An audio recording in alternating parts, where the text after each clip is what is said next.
Hello दोस्तों, आप सभी का स्वागत है समसामयिक घटना चक्र के ऑनलाइन प्लेटफॉर्म पर। आज हम लोग बात करेंगे महत्वपूर्ण विषय पर जो आपकी परीक्षा के दृष्टिकोण से बहुत ही इंपॉर्टेंट है।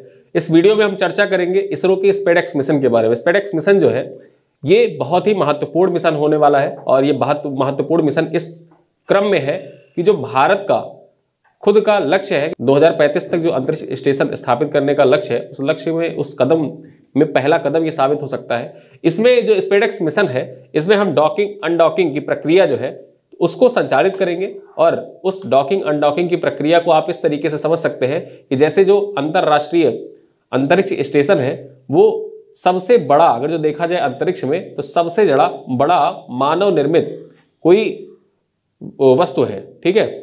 उस क्रम में अगर हम देखें तो अंतरिक्ष स्टेशन एक बार में ही पृथ्वी से प्रक्षेपित नहीं किया गया था। उस अंतरिक्ष स्टेशन को स्थापित करने में बार बार छोटे छोटे मॉड्यूल के माध्यम से जो कलपुर्जे थे वो अंतरिक्ष में भेजे गए और उनको डॉकिंग प्रक्रिया के द्वारा एक दूसरे से जोड़ा गया था। उसी क्रम में ये जो स्पेडएक्स मिशन है ये भारतीय जो स्पेस स्टेशन होगा उसके लिए बहुत ही महत्वपूर्ण कदम साबित होगा। तो आइए इसके बारे में चर्चा करते हैं। भारतीय अंतरिक्ष अनुसंधान संगठन इसरो ने अपने महत्वपूर्ण अंतरिक्ष डॉकिंग मिशन, जिसको आप शॉर्ट में कहें तो स्पेडएक्स मिशन, ठीक है, स्पेडएक्स मिशन का सफलतापूर्वक प्रक्षेपित किया है। 2 उपग्रहों को ले जाने वाली PSLV C-16 रॉकेट को 30 दिसंबर 2024 को इसरो के सतीश धवन अंतरिक्ष केंद्र श्रीहरिकोटा आंध्र प्रदेश से प्रक्षेपित किया गया। डेट याद रखना, 30 स्पेडएक्स मिशन कब प्रक्षेपित किया गया था तो 30 दिसंबर 2024 को प्रक्षेपित किया गया। कहां से? तो श्रीहरिकोटा सतीश धवन अंतरिक्ष केंद्र से इसको प्रक्षेपित किया गया था। आगे बात करें, अगर यह मिशन जो है सक्सेसफुल रहता है तो भारत, रूस, संयुक्त राज्य अमेरिका और चीन के बाद चौथा देश भारत को बना देगा जो अंतरिक्ष में रेंडेजवस डॉकिंग और अनडॉकिंग की कला में महारत हासिल करेगा। इसरो का यह पूरा मिशन देश के चंद्रमा पर मानवयुक्त मिशन तथा अंतरिक्ष स्टेशन के लिए बहुत ही महत्वपूर्ण है। जो हम लोग चंद्रमा पर मिशन भेजना चाहते हैं, मानवयुक्त मिशन भेजना चाहते हैं, उस मिशन में स्पेस स्टेशन स्थापित करने में ये जो स्पेडएक्स मिशन है ये बहुत ही महत्वपूर्ण कदम साबित होगा। अब आइए इसके बारे में कुछ चीजें चर्चा कर लेते हैं। तो अंतरिक्ष रेंडेजवस डॉकिंग और अनडॉकिंग क्या है? यहाँ पे एक टर्म आया था रेंडेजवस डॉकिंग और अनडॉकिंग, इसके बारे में चर्चा करें तो अंतरिक्ष में रेंडेजवस 2 अंतरिक्ष यानों को एक साथ लाने की प्रक्रिया, मतलब जो 2 अंतरिक्ष यान है उनको एक साथ लाने की एक प्रक्रिया है जिसको आप इस चित्र में देख सकते हैं, ठीक है। इस तरीके से 2 अंतरिक्ष यानों को एक साथ लाया जाता है। डॉकिंग का मतलब होता है दोनों अंतरिक्ष यानों को मिलाना और शारीरिक मतलब फिजिकली दोनों अंतरिक्ष यानों को एक साथ जोड़ना। यहाँ आप देख सकते हैं ये दोनों अंतरिक्ष यान है एक दूसरे से आपस में यहाँ पे जुड़ते हैं। रेंडेजवस जो है इसके लिए दोनों अंतरिक्ष यानों का कक्षीय प्रक्षेप पथ का मिलना और दोनों की दूरी आमतौर पर 100 मीटर, यानी कि 100 मीटर दोनों की दूरी होनी चाहिए। साथ ही साथ अगर देखा जाए तो 330 फीट के भीतर होना आवश्यक है। दोनों को अगर जो जोड़ना है तो दोनों की जो कक्षीय दूरी है दोनों यानों की, उन दोनों यानों की कक्षीय दूरी जो हो वो 100 मीटर के भीतर ही होनी चाहिए, ऐसा कहा गया है। आदर्श रूप में दोनों अंतरिक्ष यान को एक ही कक्षीय तल पर स्थित होना चाहिए, ठीक है। चलो आगे बात करें तो यहाँ पे हमने रेंडेजवस डॉकिंग और अनडॉकिंग के बारे में जान लिया। अब इसरो के स्पेडएक्स मिशन का उद्देश्य क्या है, मूल उद्देश्य क्या है? जो इसरो ने स्पेडएक्स मिशन लॉन्च किया है, इस स्पेडएक्स मिशन का उद्देश्य क्या है? तो स्पेडएक्स मिशन इसरो की एक प्रौद्योगिकी प्रदर्शक परियोजना है। इसके बारे में अगर हम चर्चा करें तो इसमें 2 छोटे अंतरिक्ष यान, ठीक है, 2 छोटे अंतरिक्ष यान अंतरिक्ष में भेजे जाएंगे जो दोनों आपस में ज्वाइंट होंगे। कौन कौन से हैं देख लेते हैं। तो SDX-01 जिसको आप चेजर कहेंगे, और वहीं पर देखें तो SDX-02 जो टारगेट है, ठीक है। और इनमें प्रत्येक का वजन कितना है? तो प्रत्येक का वजन देखा जाए तो 220 किलोग्राम है। अब ये 220 किलोग्राम मैंने यहाँ पे क्यों लिखा? ये इंपॉर्टेंट आपके परीक्षा के लिए कि जो पेलोड का वजन आपसे पूछा था ना यूपीपीसीएस की परीक्षा में FWD बॉम्बर के बारे में, ठीक है, तो वहां पे पेलोड पूछ लिया था कितने किलोग्राम। इसी वजह से ये पॉइंट इंपॉर्टेंट हो जाता है कि 220 किलोग्राम यहाँ पर जो प्रत्येक अंतरिक्ष यान है उसका वजन होगा। दोनों अंतरिक्ष यान 470 किलोमीटर पृथ्वी की निचली कक्षा, यानी कि जो पृथ्वी की निचली कक्षा लो अर्थ ऑर्बिट है वहां पर 470 किलोमीटर की ऊंचाई पर 55 डिग्री झुकाव के साथ, यानी कि जो 55 डिग्री के कोण के झुकाव के साथ स्थापित होंगे। दोनों उपग्रहों को इसरो के ISTR यानी कि ISRO telemetry tracking and command centre Bengaluru द्वारा नियंत्रित किया जाएगा। रेंडेजवस पर लक्षित कक्ष को लाया जाएगा, यानी कि जो इसरो का ISRO telemetry tracking and command centre है, इसके द्वारा जो अंतरिक्ष यान है उनको कंट्रोल किया जाएगा और साथ ही साथ रेंडेजवस जो कक्षीय क्षेत्र है उस कक्षीय क्षेत्र में दोनों अंतरिक्ष यानों को लाया जाएगा, ठीक है।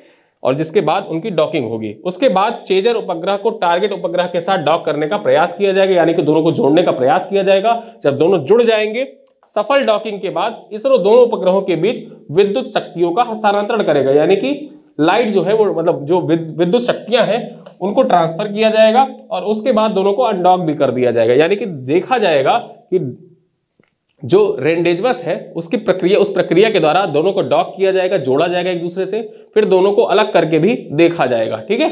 अब यहां होगा क्या कि अलग होने के बाद, ठीक है, यानी कि जब अलग हो जाएगा तो अलग होने के बाद 2 साल तक उपेक्षित मिशन जीवन काल के लिए जो दोनों अंतरिक्ष यान है वो अपना कार्य करते रहेंगे। अब इससे एक चीज ये साबित हो जाएगा, एक चीज ये प्रूफ हो जाएगा कि हम डॉक करने और अनडॉक करने की प्रक्रिया में सफल हो गए हैं। अब डॉक अनडॉक की प्रक्रिया में अगर हम सफल हो जाते हैं तो उसी प्रकार जो हमारे जो भारतीय स्पेस स्टेशन जिसको हमको स्थापित करना है 2035 तक लक्ष्य है हमारा, तो उसके लिए धीरे धीरे हम यहाँ से जो अपना प्रक्षेपित करेंगे, जो कलपुर्जे उसके है उसको प्रक्षेपित करेंगे और वहां पर डॉकिंग के माध्यम से उनको जोड़ते चले जाएंगे, जिससे हमारा स्पेस स्टेशन बनके तैयार होगा। इसी प्रक्रिया के इसी दृष्टिकोण से ये स्पेसएक्स मिशन इंपॉर्टेंट है हमारे लिए, ठीक है। चलो आगे बात करें, मिशन का महत्व क्या है, तो भारतीय अंतरिक्ष स्टेशन के निर्माण, संचालन तथा चंद्रमा पर मानव युक्त मिशन के लिए अंतरिक्ष डॉकिंग में महारत हासिल करना महत्वपूर्ण है। यानी कि जैसे आपको किसी को चंद्रमा पर भेजना है, तो चंद्रमा पर जब मानव युक्त मिशन भेजना है तो होता क्या है कि जैसे आप मान लीजिए कि अमेरिका है, अमेरिका को मानव युक्त मिशन चंद्रमा पर भेजना है तो पहले क्या करेगा, भारत से प्रक्षेपित करेगा अंतरिक्ष जो स्पेस स्टेशन है वहां पर,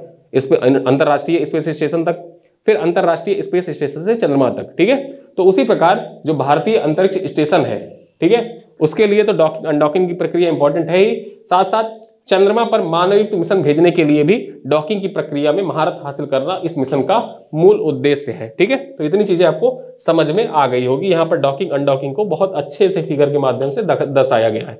चलो आगे बात कर ले, भारतीय अंतरिक्ष स्टेशन की बात कर ले। जो भारतीय अंतरिक्ष स्टेशन है उसके बारे में चर्चा कर ले, तो भारतीय अंतरिक्ष स्टेशन पृथ्वी की निचली कक्षा यानी कि लो अर्थ ऑर्बिट में पूरी तरह कार्यात्मक मानवयुक्त अंतरिक्ष स्टेशन होगा। यह इसरो को अपने सतत मानव अंतरिक्ष कार्यक्रम के हिस्से के रूप में मध्यम से लंबी अवधि के लिए मानव अंतरिक्ष उड़ान मिशन शुरू करने में सक्षम बनाएगा, ठीक है। आगे बात करें तो भारतीय स्पेस स्टेशन का पहला मॉड्यूल जो है वो कब लॉन्च किया जाएगा, 2028 में लॉन्च होने की उम्मीद है और 2035 तक यह पूरी तरह से संचालित हो जाएगा। यानी कि 2035 तक लक्ष्य है कि जो भारतीय स्पेस स्टेशन है वो पूरी तरीके से संचालित हो जाए, ठीक है। चलो आगे बात करें, चंद्रमा पर मानवयुक्त मिशन भेजने का भी भारत का लक्ष्य है। अब ये लक्ष्य 2040 तक पूरा करने का लक्ष्य है कि 2040 तक भारत जो है वो चंद्रमा पर मानवयुक्त मिशन भेजेगा, ठीक है। भारत सरकार ने 2040 तक एक भारतीय अंतरिक्ष यात्री यानी कि गगन यात्री को चंद्रमा की सतह पर उतारने और उन्हें सुरक्षित रूप से पृथ्वी पर वापस लाने का लक्ष्य निर्धारित किया है। इस क्रम में भी ये इंपॉर्टेंट हो जाता है। और देखिए इसी उद्देश्य से यानी कि जो 2040 में चंद्रमा पर भेजा जाएगा यात्री को, उसी उद्देश्य से अगर हम बात करें, उसी उद्देश्य को पूरा करने के लिए चंद्रयान 4 भी लॉन्च किया जाएगा। अब चंद्रयान 4 में क्या होगा, जैसे वापस मानव को लाना है तो मानव को लाने से पहले कोई ऐसा हम एक्सपेरिमेंट कर ले जिसके द्वारा पता चले कि हम चंद्रमा से कुछ वापस ला सकते हैं या नहीं। तो चंद्रयान 4 जो होगा, इस चंद्रयान 4 में क्या किया जाएगा कि चंद्रमा पर लैंडिंग तो होगी ही, लैंडिंग होने के बाद वहां से मिट्टी इत्यादि इकट्ठा करके वो धरती पर वापस लाया जाएगा चंद्रमा से, ठीक है। तो ये इंपॉर्टेंट हो जाता है चंद्रयान 4। चंद्रयान 4 क्या करेगा, मिट्टी को वहां से मिट्टी कलेक्ट करेगा चंद्रमा की और उसको वापस से धरती पर लेकर आएगा। इस क्रम में हमको पता चल जाएगा कि हमारे पास वो प्रक्रिया भी है, ये अपने गगन यात्रियों को चंद्रमा पर जाएंगे, चंद्रमा पर उतारेंगे और वहां से वो एक्सपेरिमेंट करके वापस आ सकते हैं। चलो आगे हम बात करें, गगनयान कार्यक्रम के बारे में बात कर लेते हैं।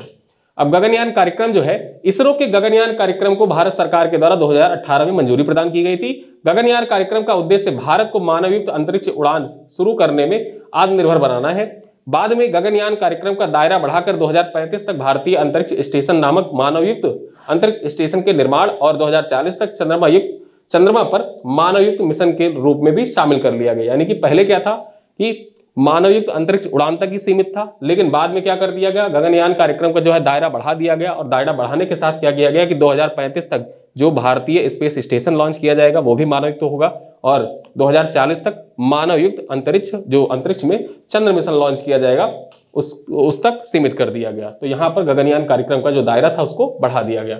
आगे देखें, भारतीय अंतरिक्ष अनुसंधान संगठन यानी इसरो के बारे में कुछ चीजें जान लेते हैं। अब इसरो के बारे में कुछ चीजें यहाँ पे इंपॉर्टेंट है आपकी परीक्षा के दृष्टिकोण से, एक बार जान लीजिए। भारतीय अंतरिक्ष अनुसंधान संगठन यानी कि इसरो भारत की राष्ट्रीय अंतरिक्ष एजेंसी है, जिसकी स्थापना कब हुई थी? तो 15 अगस्त 1969 को, यानी कि 15 अगस्त 1969 को इसरो की स्थापना हुई थी। यह भारत सरकार की अंतरिक्ष विभाग के अंतर्गत आता है। किसके अंतर्गत ये कार्य करता है? भारत सरकार का जो अंतरिक्ष विभाग है उसके अंतर्गत ये कार्य करता है। उसका मुख्यालय कहां पर है? तो इसका मुख्यालय बेंगलुरु में है, बेंगलुरु कर्नाटक में इसका मुख्यालय है। और संस्थापक तथा प्रथम अध्यक्ष कौन थे? तो विक्रम साराभाई जो थे वो इसरो के संस्थापक एवं प्रथम अध्यक्ष थे। वर्तमान में अध्यक्ष की बात कर ले तो वर्तमान में कौन अध्यक्ष है? तो एस सोमनाथ यहाँ पे वर्तमान में इसरो के अध्यक्ष हैं। ठीक है, तो इस प्रकार हमने इसरो के बारे में जान लिया, जो भारत का गगनयान कार्यक्रम है उसके बारे में जाना, साथ ही साथ चंद्र मिशन के बारे में जाना, जो भारतीय स्पेस स्टेशन है, साथ ही साथ डॉकिंग अनडॉकिंग प्रक्रिया और स्पेसएक्स मिशन के बारे में जाना। वीडियो हमारा यहीं पे समाप्त होता है। वीडियो कैसा लगा बताइएगा जरूर। समझ में चीजें आपको आई होंगी, उम्मीद है कि आपको जो मैंने आपको बताने का प्रयास किया वो चीजें आप समझ गए होंगे। स्पेसएक्स मिशन किस प्रकार भारत के दृष्टिकोण से इंपॉर्टेंट है। चलिए तो मिलते हैं अगले वीडियो में। वीडियो हमारा यहीं पे समाप्त होता है। वीडियो लाइक करिएगा, अपने दोस्तों के साथ साझा करिएगा। वीडियो पसंद आए तो आपका जो फीडबैक होगा कमेंट बॉक्स में जरूर लिखिएगा। मिलते हैं अगले वीडियो, तब तक के लिए धन्यवाद।